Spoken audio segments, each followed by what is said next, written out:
Are you ready for part 2? In this video, we're going to be connecting the batteries. We're going to be paralleling them together. We're going to be connecting them with the communications. We're going to be connecting them to the inverters. It's going to be great. Got about 15 minutes of content for you here. Stick with me. Also, if you did not see the first video, go back and watch that one first, unless you've already got all that taken care of and you just need to know how to connect the batteries. Either way, glad you're here. Thanks for watching. Let's jump into it. Because it is absolutely critical that we connect these things properly, I'm going to walk through the instructions from the manual. The first step is ensure all the circuit breakers are off. So we're going to come over here on the sides, and they are in the open, which is the off position. You see off is down, down, down, off position. The BMS is off. You touch the screens, BMS is off. BMS is off. Nothing is happening when we touch the screens, and the button is off. Set the DIP switch address on the master battery to address 1 and all other batteries in parallel to differing addresses going in ascending order. So we need to make sure that this one is set to down, up, up, up, up, up, up. So 1 down, and then the rest are up. The next one is not shown here, but you can actually get to it through this QR code. So when you look at that document, it's going to say that battery 2 is going to be up, down, up, up, up, up, and then battery 3 is going to be down, down, and then the rest are up. We're only talking about the first 2 here. This one's going to be down, up, this one's going to be up, down, and this one is going to be down, down. Don't take my word for it, check it out at this QR code right here. Next thing we're going to do is reset the battery BMS via the power button to register the address change. All right, so we're going to turn on the BMS, turn it on here, turn this one on, and finally turn this one on. Now I want to point out that all of them are at 100% SOC. I went ahead and used the charge inverter to charge each of them up because you need to have them all balanced up to the same state of charge. The next thing we're going to do is set up communications between the batteries via the battery COM ports using a Cat5, Cat5e, or Cat6 cable. In order to parallel these batteries, you must buy the parallel kit, and that's actually going to come with the Cat6 cables that you need. So I've got these 2 green cables. I got one out of each box that I had. What did they give us here? Cat6. All right. So looking at the instructions, we need to go from battery 1. We're going to go on the second battery communications port and go over to the first battery communications port. And then we're going to jump from that second to the first. And I guess there's no function in this waterproof here on these. So we're gonna get it in here. I wonder if that's gonna interfere with me being able to use the other side. Kind of looks like it will. Huh. I might have to pull that back a little bit. All right, we got that snapped in. Run through the conduit. This is not a good cable to send with these batteries. Let's just need to pull that whole thing back. It's a nice cable. All right, so we got that in there. And this one I can go ahead and leave intact because it's gonna go over here by itself. It doesn't snap in, which is kind of interesting. I guess that one did a little bit. And pull this whole thing back. So there we go, we can see we've got these 2 batteries communicating with these batteries. So the next thing we need to do is connect the battery to the primary inverter. So right here, we're gonna go from the batteries CAN or RS485, and in this case, we're gonna go to the CAN port. Plug this hole, that's the wrong size. I think I'm going to keep all of the cable, at least as the majority of it, up in the inverter box. So, and then plug it into the battery communication right there. Danger! No connection should be made until proper polarity of cables has been confirmed. All right, make sure you read all of these warning labels. They've got multiple setups here. We're going to look for the one that has 3 inverters and 3 batteries. Right here. Looking at this, the 6000 XPs only have 1 battery terminal for positive and 1 for negative on each of these. And the battery diagram here shows 2 going into each. We're not going to be doing that, so we're going to just ignore one of those terminals.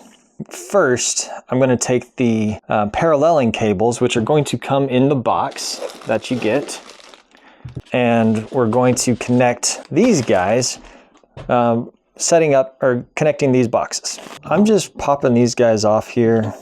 They're kind of tough if you get them by your hand or with your hands, but just slightly putting some pressure on with some vice grips or pliers or something, they pop off pretty easy. And actually, I'm going to need to take 3 off the middle one. Before we do anything else, we want to go ahead and turn off the BMS. We do still have the breakers off, which is great, but the BMS needs to be turned off because we're going to be connecting batteries. And just to be super, super safe, we're going to make sure all that's good. Now, we're going to connect these 2 batteries together, and we're going to connect these 2 batteries together. So you see we've got the parallel cables right here, and we're going to run those through the conduit to each other, and we're going to do that with positive and negative. We've got the positive cable running between these 2, and we're going to just connect it positive to positive. Get a nice little click when it gets in place. Then on this side, all right, got that click in place. So we're going from here to here. Now we need to take this one, run it through, and this one's going to go from this one all the way over to here. All right, make sure you hear that click each time. Now let's do the same with the negatives. All right, so negative is going to go through, same thing. I'm going to keep them going through the same hole because I want to reserve the other side for the AC. I'm going to see if I can have the majority of this cable on the other side. There we go. So I'm just having that right there. It's not too tight or anything. And I'm going to disconnect this one for a second. Have it wrap around.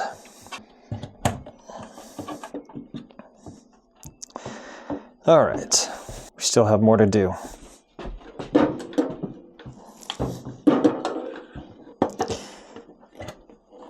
And because this is our busiest battery box, we're going to keep as many loops and such over here. So I'm going to loop back around and connect over here. All right, so far so good, and it's super clean. I'm liking that. The next thing that we need to do is connect the inverters to the batteries. Unfortunately for the 6000 XP, and I'm not sure about the other inverters, all of the cables that come do not come with lugs on them. So we have to get the lugs on ourselves. So I went ahead and purchased this guy online. It just had a whole bunch of lugs in it. And then this, it gives you the ability to crimp your own lugs, get a nice solid connection. It takes a little bit more effort, but it's a lot less expensive. And all you need is this, and a big hammer, and a heavy base. Since I brought up these tools, I want to go ahead and point out that every single thing that I used in this build, including the inverters, all the tools, all the connections, from Lowe's, from Signature Solar, from Amazon, whatever it is, I have linked into a single spreadsheet. So all you have to do is just filter through and go, yep, I need that. And look, it tells you how many you need and everything. So it's great. This link right here is going to take you to my website where I've got everything. It's kind of the hub. and then that spreadsheet is in there as well. So check it out, and I really appreciate if you do purchase something from that sheet or any links in the descriptions. It definitely helps out my channel and my family, allows me to keep bringing this type of content, which takes weeks to produce. So thanks a lot, I really appreciate it, and let's continue. We might have an issue here getting all these really fine strands into the lugs. Oftentimes I'll put a zip tie around these guys, and then I'll slide the zip tie to the end, slide the lug over it, and then cut the zip tie off. But let's see if we can make it work without doing that. So these are super fine strands. See if we can just get them all in here. It looks like for the most part, yeah, we got them in. Nice. I like to twist it a little bit going in there. And you will notice that I've got a gap here. I don't love that, but we're still going to cover this with a piece of heat shrink, so it'll be all good. So the next thing we're going to do is grab this device, and you just pull up with your thumb like this, or really it's kind of more like this action, and get it in here. And then we're going to set it down. We want to make sure that we don't let this slide out, which is going to be difficult on the first couple of passes, because you're going to want to hit this thing hard enough that it gets it dented and like pinched before it slides out and flies all over the place. So, but you also don't want to miss it because you're trying to hit so hard. So it's difficult. The better you are at hammering, the better off you're going to be here. All right. So if we take a look, we'll see that that actually dented it pretty good. I'm going to keep going though, because that's not quite where I want to be. All right, see, it's awfully bouncy.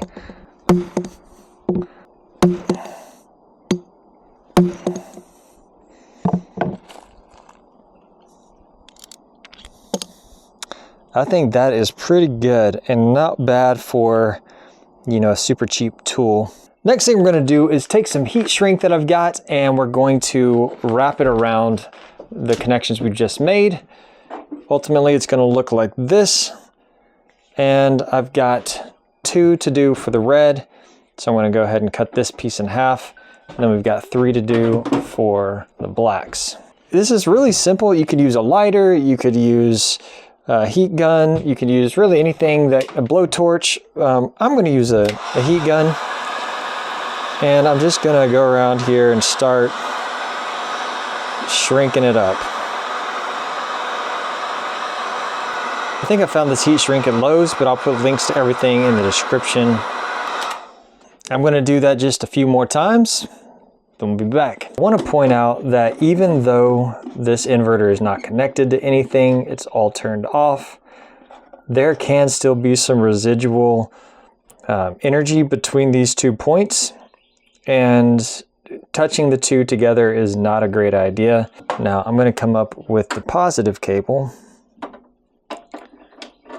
And this doesn't stay in, so I'm not sure how I feel about it. See, over here it says battery positive and battery negative. Positive is on the left, and we're going to screw it in. We will discuss the proper torque specs in a moment, but we're just getting it snug. The negative cable.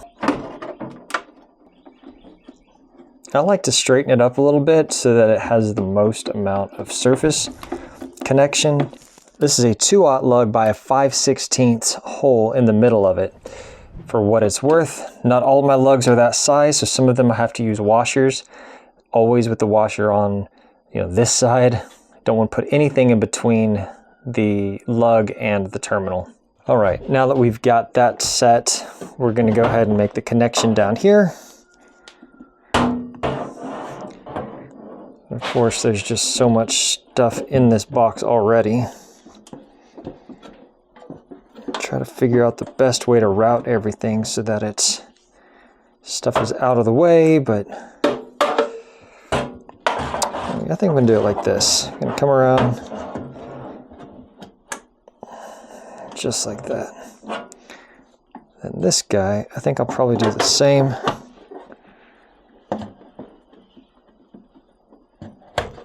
All right. And I'm also looking to make sure I've still got my dip switches in the correct position. I don't want to have jostled stuff and got it all out of whack.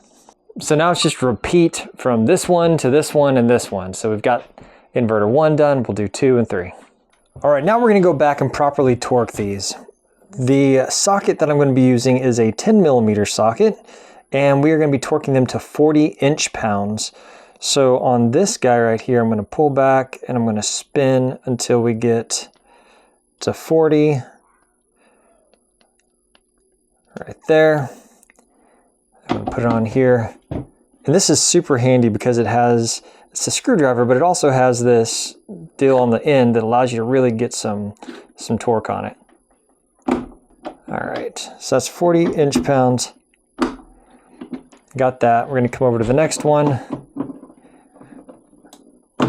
40 inch-pounds. This makes it super simple to make sure you are torqued down properly. All right.